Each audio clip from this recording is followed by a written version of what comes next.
sesión final con broche de oro. Tenemos aquí al Premio Nobel de Literatura 2010, Mario Vargas Llosa, un querido amigo de todos nosotros. Ha sido, a no dudarlo, no solamente el intelectual más importante de la historia del Perú, un gran novelista, malísimo escritor, profesor universitario, sino además un líder de opinión, un líder que ha logrado de muy diversas maneras ir cambiando el pensamiento y la mentalidad, no solamente de los peruanos, sino buena parte de los latinoamericanos. Por eso cuando Ian Vázquez nos propuso organizar la Universidad Keito en Lima, quisimos hacerlo en el momento en que Mario estuviera por ahí, porque no podíamos dejar de tener una reunión como esta sin la presencia aleccionadora de Mario con nosotros. Por eso, querido Mario, agradecemos enormemente tu presencia aquí. Los jóvenes de América Latina vienen reunidos desde el fin de semana prácticamente de todos los países de América Latina, del Perú, no solamente de Lima, distintos lugares del Perú igualmente, y ellos se encuentran ansiosos por escucharte y poder intercambiar contigo algunas preguntas y respuestas. Yo quisiera invitar a Mario Vargas Llosa a que le dirija la palabra sobre algunos minutos y a continuación poder establecer un diálogo con todos ustedes que permita hasta 4:45, según hemos quedado con Ian, el desarrollo de la sesión final de la Universidad Keito Citele. Con ustedes, Mario Vargas.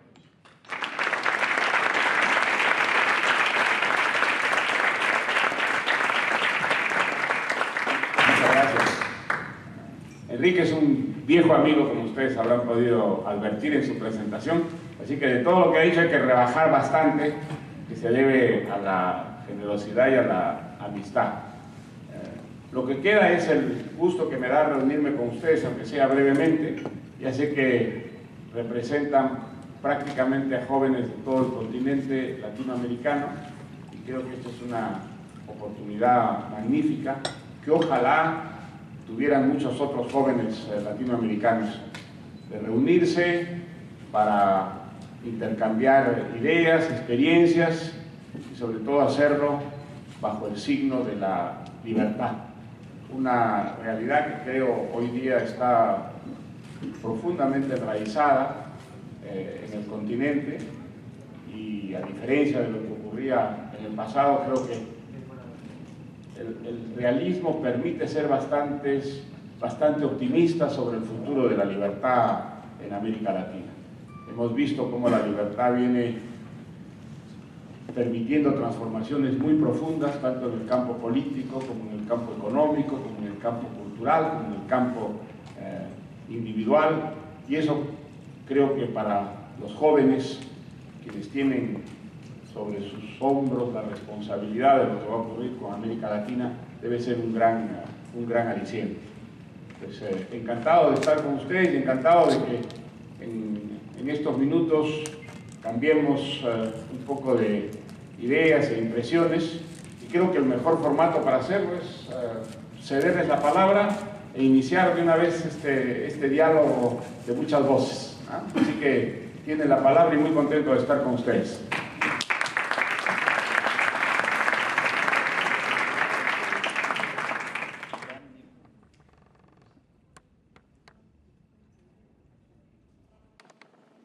Buenas tardes, Ana Araujo de Perú. La primera pregunta que quisiera hacerle es, como peruano, usted apoyó la candidatura de Ollanta Humala en base a una hoja de ruta según la cual él iba a dirigir su gobierno en los próximos 5 años. ¿Usted está conforme con lo que ha venido haciendo Ollanta Humala? ¿Qué perspectivas, qué esperanzas podemos tener de que vamos a salvaguardar nuestra democracia? Mal o bien hemos tenido democracia en los últimos años, y si en el caso que no sucediera, ¿qué rol nos jugar en ese momento? Nos tocaría jugar. Mire, haciendo las sumas y las restas, estoy muy contento de haber apoyado a Humala en las últimas elecciones. Había razones para una cierta inseguridad, una cierta incertidumbre. A mí me dio mucha tranquilidad justamente el compromiso que él adquirió a través de la hoja de ruta en el general de San Marcos, y creo que lo ha venido cumpliendo escrupulosamente. Ha respetado las instituciones democráticas, la democracia peruana no se ha deteriorado, sigue funcionando, con unas imperfecciones que son naturales, que responden a la estructura del país, pero en estos meses la democracia se ha seguido ejercitando, ¿no?, en el Perú de una manera general. Hay libertad de prensa, las instituciones democráticas funcionan, hay una vida política que se ejercita con toda libertad, y algo sobre lo que existía todavía mucha desconfianza era la política económica. La política económica de apertura del país se ha mantenido. Yo que paso buena parte de mi vida en el extranjero le puedo decir que nunca que yo recuerde el Perú ha tenido tan buena imagen internacional como la que tiene ahora, sobre todo desde el punto de vista económico. El Perú aparece como un país estable, seguro, que alienta las inversiones extranjeras, y además da la idea de un país pujante, un país que está creciendo dentro de unos consensos amplios tanto en el campo político como en el campo económico. Así que por todo esto me parece que vamos por el buen camino, un buen camino que empieza con la caída de la dictadura. Desde que cae la dictadura en el año 2000, el Perú ha crecido como los liberales creemos que debe crecer un país, no solamente en el campo económico, que desde luego en el campo económico también, sino también en el campo político, en el campo de la libertad de expresión, en el campo de los derechos individuales, de los derechos humanos. Creo que en todos esos ámbitos el Perú está desde hace 12 años muy bien orientado, y creo algo todavía mucho más importante, creo que hay unos consensos, a pesar de las aparentes divisiones tan grandes entre los peruanos, creo que hay unos consensos básicos sobre ese modelo que ve la libertad como algo indivisible, como algo que debe manifestarse y ser el motor tanto en el campo político como en el económico, como en el social, como en el cultural, como en el individual. Eso es para nosotros el verdadero progreso, y afortunadamente creo que ese es el camino que ha tomado el Perú. No veo en el panorama presente ninguna amenaza seria a ese modelo. Hay problemas muy graves, creo que hay problemas donde tiene que haber a la corta o a lo larga una definición que va a consolidar este modelo o a fracturarlo, pero una amenaza seria a la democracia, una amenaza seria al modelo económico que el Perú está siguiendo, afortunadamente no lo veo. ¿Qué tal? Soy Patricia Plaza de Lima. Quería hacerle una pregunta respecto de la función de los liberales en nuestro país. Hemos escuchado que en las charlas el doctor Gersi mencionaba que el precio de la libertad es su constante vigilancia, y el doctor Walter Castro mencionó también que los deberes, bueno, que un liberal es aquel que niega cualquier privilegio que se le ponga al frente, y aquel que pone el pecho cuando la libertad de otros se ve restringida. En ese sentido, tenemos los liberales un deber todavía que cumplir en este país de formar opinión pública también, pero también incursionar quizás en la política. Mi pregunta va por el hecho de que, no sé, quizás de repente si Hayek se equivocó cuando recomendó que los liberales no deberían participar en la política. El doctor Gersi también ha mencionado anteriormente que no es necesario ganar las elecciones, pero sí poner en la opinión pública nuestras ideas. Sin embargo, eso también es participar de la política. Le pregunto esto porque he escuchado muchas veces que quizás nuestro plano es el plano de las ideas, pero la idea, o sea, yo sé que hay mucha gente hoy acá en el Perú, y creo, a mí me sorprende que se pueda llevar a cabo un seminario como este aquí, pero siento que todavía falta, porque quizás deberíamos copiar aquello que hicieron bien los socialistas, ¿no? Esa es mi pregunta respecto de... Mire, yo soy partidario de que todos los ciudadanos participen en la vida política. Creo que si nosotros queremos a desentar la vida política, si queremos elevarla, sacarla del puro pragmatismo, enriquecerla con ideas, con creatividad, con proyectos que al mismo tiempo que ambiciosos sean realistas, tenemos que participar. Quedarse, digamos, fuera de la política es dejar la política en manos de los mediocres, en manos de los pícaros, en manos justamente de aquellos que han ido empobreciendo la política y dándole esa mala imagen que hace que los mejores de las nuevas generaciones no quieran ser políticos, den la espalda a la política porque vean en la política algo que desprestigia, que deshonra. Entonces, es muy importante canalizar el idealismo, la generosidad de los jóvenes hacia la política para que la política pase a ser una cosa distinta de lo que ha sido y de lo que sigue siendo, por desgracia. Yo creo que si uno da la espalda a la política, si desprecia la política, no tiene derecho a abrir la boca cuando los estragos de la política pues, comienzan a hacer daño a su alrededor y a crear un país que es cada vez menos vivible, ¿no? Entonces, no, hay que participar y desde luego a la hora de participar hay gentes que tienen mayor vocación y otros menor vocación. Hay gentes que simplemente en la política no funcionan porque es su vocación los aparta de ella, pero todo el mundo puede hacer una labor de tipo cívico. En el campo de acción que sea aquel al que a uno lo conduce su propia vocación, se puede hacer una acción cívica. Y los liberales creemos que en política lo importante son las ideas y son los valores. El puro pragmatismo es siempre insuficiente para producir los cambios importantes y sobre todo en un país donde hay tantas cosas por hacer como en el Perú. La empresa política debería ser un desafío, un reto que estimule justamente a los jóvenes idealistas, generosos, que sueñan con un país distinto a ese que están recibiendo. Yo creo que hoy día las posibilidades de hacer cosas son muy grandes.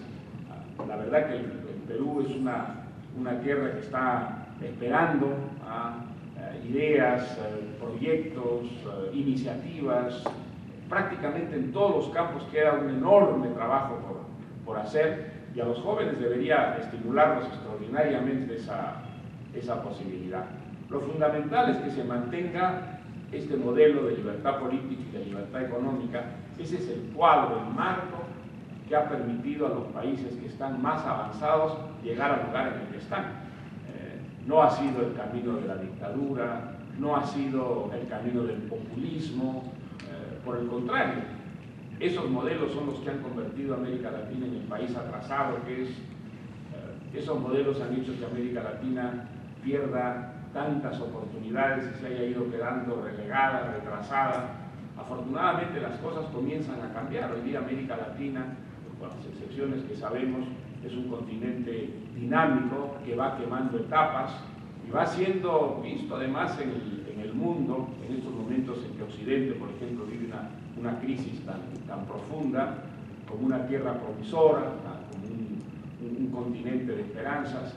Y yo creo que esa es una visión que es bastante justa, responde a una realidad verdadera y eso para los jóvenes, desde luego, debería ser un gran estímulo, ¿no? Sí, Alejandro González, de México. Bueno, pues lo hemos seguido muchísimo en México a través de todos los procesos políticos que hemos tenido. Recordamos mucho acerca de su mensaje de la dictadura perfecta en el caso del prismo mexicano. Y bueno, mi pregunta va en el sentido de la perspectiva a las elecciones de los próximos meses que celebraremos. Tenemos por un lado un fuerte regreso o digamos una fuerte presencia del partido que fue el partido hegemónico a través del PRI.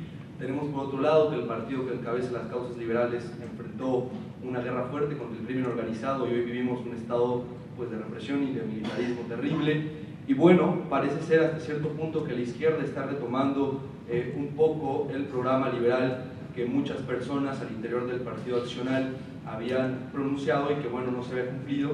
Entonces, pues mi pregunta es si cree, al igual que en el caso de Ollanta Humala, que como liberal podríamos, digamos, orientarnos o podríamos apoyar a una opción que represente pues, a la izquierda, si esta es la única que quizás está encabezando un programa liberal. usted se refiere a la izquierda, se refiere al PRD. Así es, el proyecto de Andrés Manuel López Obrador. Bueno, a mí me cuesta imaginar a López Obrador encabezando un programa liberal en México. La verdad, en América Latina todo puede pasar, todo es posible, ya lo sabemos.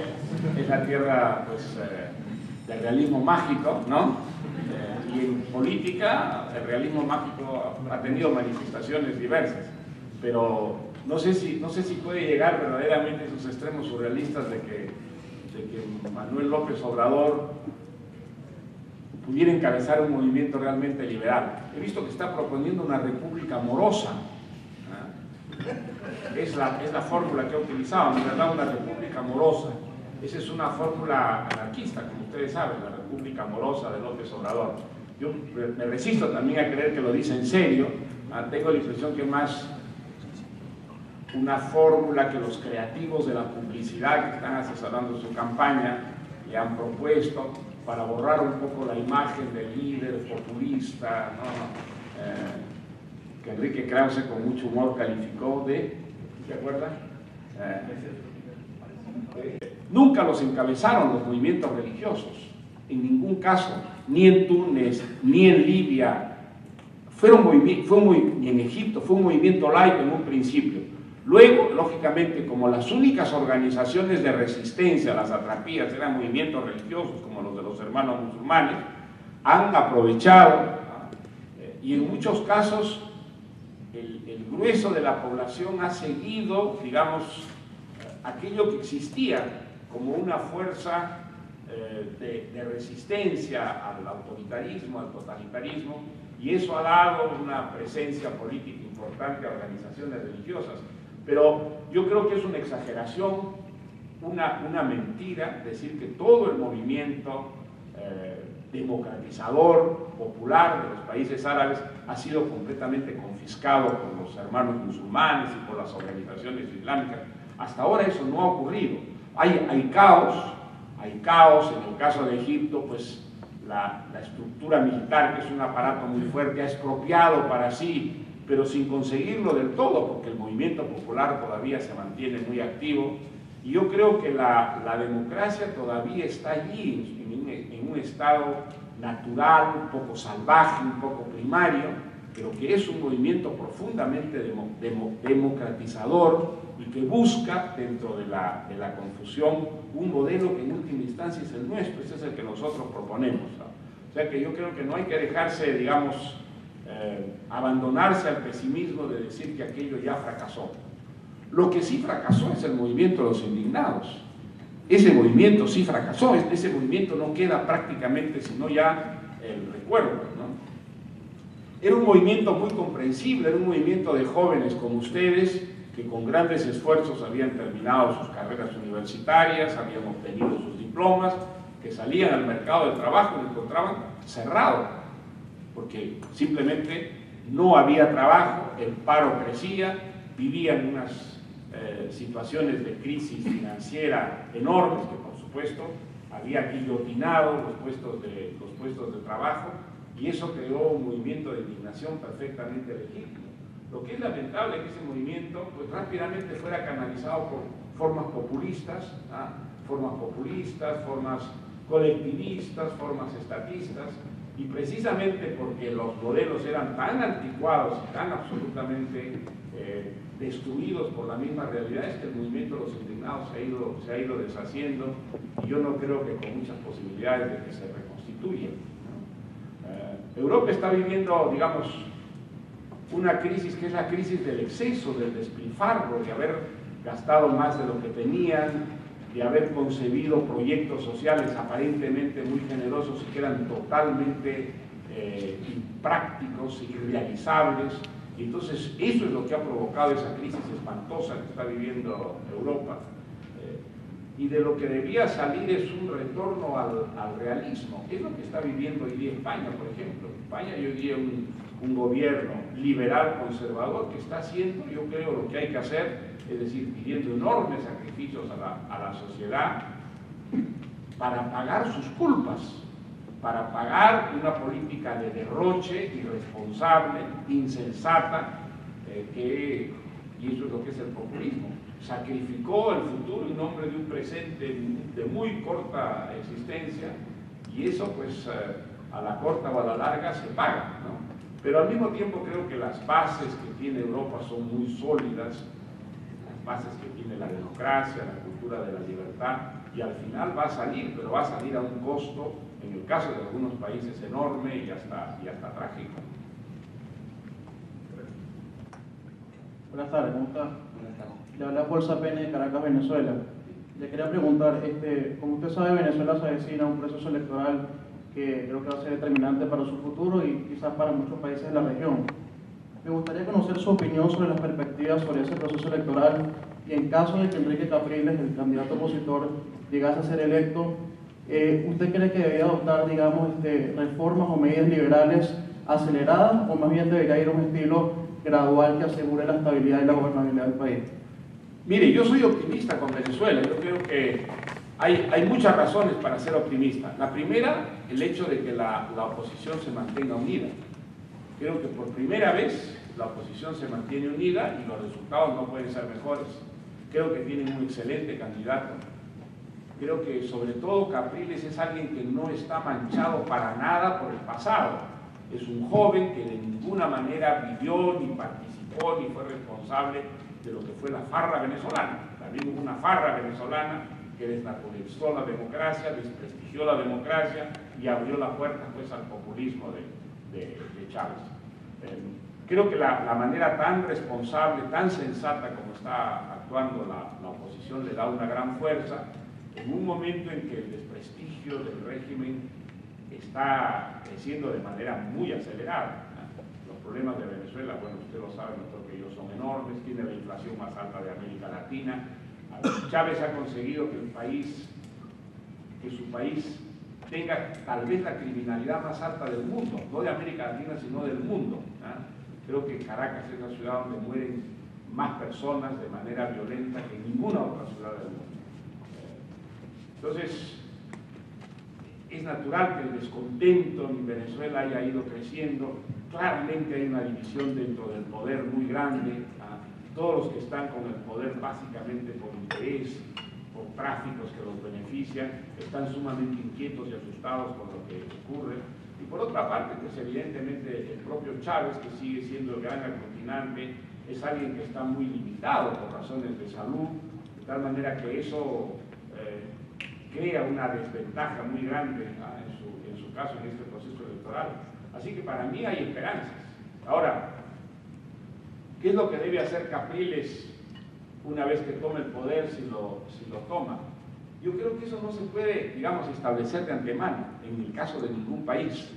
Lo ideal sería que pudiera hacer reformas liberales inmediatamente, desmantelar toda la estructura populista, ¿no es cierto?, creada por Chávez, pero hay que ver si eso es posible. Creo que la primera obligación de los liberales es ser realistas, no confundir, como dicen los franceses, la presa con la sombra, ¿no? La presa es la presa, la sombra es la sombra. La realidad permite que haya reformas radicales de inmediato en buena hora. Si es así, en buena hora. Pero puede ser que no. Puede ser que haya que proceder con pies de plomo, buscando siempre los grandes consensos. Tal vez reformas radicales crearían una división enorme en el propio país, y en ese caso pues es preferible que las reformas sean graduales. Eso forma parte de la naturaleza de la filosofía liberal. No se trata, digamos, si la realidad no responde a nuestros deseos, de recortar la realidad, porque eso conduce irremediablemente a la dictadura, al totalitarismo, al autoritarismo. No, se trata de ir adaptando las ideas a la realidad para que las ideas sean funcionales y puedan materializarse. Lo que es claro es que yo sí creo que hay por fin una oportunidad en Venezuela de salir pacíficamente de este régimen semidictatorial, populista y catastrófico para Venezuela, y que esa oportunidad pues Venezuela tiene que aprovecharla, y desde luego creo que la obligación de los latinoamericanos que queremos que Venezuela sea un país democrático, apoyar ese proceso en la medida de nuestras posibilidades desde donde estemos, ¿no? Silva Llosa, Sí. Man Aga. Manuel Brizuela, de la ciudad de Salta, de Argentina. En su última visita a la Feria del Libro Argentina, sin duda polémica por culpa de ciertos pseudo intelectuales kirchneristas que quisieron no dejarlo hablar a usted de política, usted expresó su deseo de que en las próximas elecciones no pase lo que pasó en Perú, de la fragmentación de los partidos más liberales. Finalmente esto pasó y Cristina Fernández ganó con el 54% de los votos en las últimas elecciones. ¿Cómo ve usted el futuro argentino después de estos resultados de las últimas elecciones? Con angustia. Realmente la situación de Argentina a mí me deja siempre perplejo, ¿sabes? Yo creo que entiendo más o menos todo en América Latina, salvo Argentina. No entiendo, y lo digo desde el cariño, no solo desde el cariño, sino desde la admiración, ¿no? Yo siempre recuerdo, siempre que hablo de Argentina recuerdo esto. Argentina fue un país desarrollado cuando 3/4 partes de Europa eran subdesarrolladas. Argentina ya era un país desarrollado. Argentina es el primer país en el mundo. Eso la gente lo oye y no lo cree, y es así, que acabó con el analfabetismo, el primero en el mundo. Antes que todos los países europeos, Argentina tuvo un sistema de educación que fue absolutamente ejemplar y que erradicó el analfabetismo. Fue un país de alfabetos, antes que ningún otro país en el mundo. Entonces, ¿qué es lo que ha hecho que este país, desde luego el más culto de América Latina, con un sistema de educación que fue ejemplar en su momento, probablemente el país potencialmente más rico del mundo, con más recursos, con una población más bien pequeña, con una naturaleza absolutamente ubérrima, con una sociedad integrada culturalmente? ¿Qué ha hecho que este país desarrollado, que era un país del primer mundo, sea hoy día el país pobre, el país subdesarrollado, que parece preso de una especie de sistema político del que no puede escapar, del que no puede salir? Es muy difícil entenderlo. No ha habido ninguna catástrofe exterior, ninguna catástrofe natural, no ha habido una guerra civil, no ha habido una invasión. Ha sido la propia política argentina la que ha ido destruyendo una sociedad, unos niveles de vida, unas instituciones cívicas, una cultura que era absolutamente ejemplar. Todo es obra de una política catastrófica que el grueso del pueblo argentino asumió y defendió contra viento y marea, y el resultado pues es este, ¿no? Entonces, no hay exageración en lo que digo. Yo creo que quizá cargue un poquito las citas, pero creo que esa es la descripción de Argentina. Mire, yo recuerdo cuando yo tenía su edad, en el Perú, el grueso de los jóvenes, probablemente el país a donde querían ir a estudiar no era Estados Unidos, era Argentina. Y yo tengo muchos amigos de mi edad que fueron a estudiar a Argentina. No fueron a estudiar a Buenos Aires, fueron a estudiar a Mendoza, fueron a estudiar a Rosario, porque Argentina representaba ese país civilizado, próspero, culto, donde uno podía realmente alcanzar cosas que en su propio país no alcanzaba. ¿Qué es lo que ha llevado a Argentina a lo que es? Yo creo que eso tiene un nombre, que después se llama peronismo. Y sin embargo, a pesar de todo eso, el peronismo está allí, el peronismo es todo, el peronismo ha pasado a ser Argentina. Hay un peronismo de izquierda, hay un peronismo de extrema izquierda, hay un peronismo de centro izquierda, hay un peronismo de centro, un peronismo de centro derecha, un peronismo de extrema derecha. O sea, el peronismo es todo, el peronismo es Argentina. Entonces, ¿cómo se puede haber llegado a esa especie de ficción borgiana? Pues yo no lo entiendo. Leo, escucho, estudio y no entiendo. O sea, algo ha pasado en ese país que es extraordinario, que es casi de ciencia ficción, y la realidad es los esposos Kirchner, la señora Cristina Fernández de Kirchner, ¿no? Estimado Mario Guerra Llosa, muy buenas tardes, Eduardo Mora de Lima. Mi pregunta va referida básicamente a la educación pública y en el tema particular a la universidad pública. Desde la experiencia latinoamericana en general, porque he tenido la oportunidad de compartir experiencias con algunos de los aquí presentes, así como usted, yo soy de San Marcos, y en San Marcos creo que está perfecto el caldo de cultivo para las ideas socialistas, populistas y otras peores, ¿no? El liberalismo no es muy bien visto en las universidades públicas en general. Mi visión es que, bueno, privaticemos las universidades, la educación, o por lo menos la administración sea privada, pero la pregunta que usualmente me hago es: los socialistas y los populistas no son más populares que nosotros porque tengan más virtudes que nosotros, no son más virtuosos, sino particularmente por nuestros defectos, nuestra falta de compromiso en el trabajo, nuestra falta de propaganda en los jóvenes. Y precisamente ahí va la pregunta: ¿cuál es la meta o la estrategia de trabajo que deberíamos tener los que nos reconocemos liberales en las universidades públicas para lavarle un poco la cara al liberalismo y hacer una verdadera reforma a partir de eso? Yo creo que las ideas liberales no son populares en las universidades públicas, yo diría que tampoco en las privadas, porque nadie las defiende, nadie las promueve. No hay quien promueve esas ideas liberales en San Marcos. Me temo que los liberales que hay en San Marcos pues están, digamos, recluidos en un mundo tan particular y tan pequeño, ¿no es verdad? Entonces, el grueso de los estudiantes no tiene alternativas. Entra a una universidad que está impregnada de ideas populistas, de ideas socialistas, de ideas marxistas, y ese es el aire intelectual que respiran los estudiantes de San Marcos. Está en las clases que dictan los profesores, está en los movimientos representativos de los estudiantes. No tienen prácticamente una alternativa, y esa es la razón por la que probablemente no diría la mayoría de los estudiantes. Yo creo que la mayoría de los estudiantes más bien son apáticos, que son minorías las que están activamente comprometidas en una acción política, pero que dentro de esas minorías, por desgracia, no hay unas minorías liberales que dieran la batalla ideológica. Cuando nosotros formamos el Movimiento Libertad hicimos grandes esfuerzos por justamente formar jóvenes, y buscamos jóvenes de las universidades públicas, y en realidad conseguimos formar grupos que eran tan pequeños, tan minúsculos, que no hacían realmente la diferencia. Pero yo creo que eso que ocurre con las universidades ocurre también con el conjunto de nuestras sociedades. ¿Quiénes defienden las ideas liberales? Muchas veces quienes defienden las ideas liberales son los peores defensores que podría tener el liberalismo, son caricaturas de liberales, ¿no?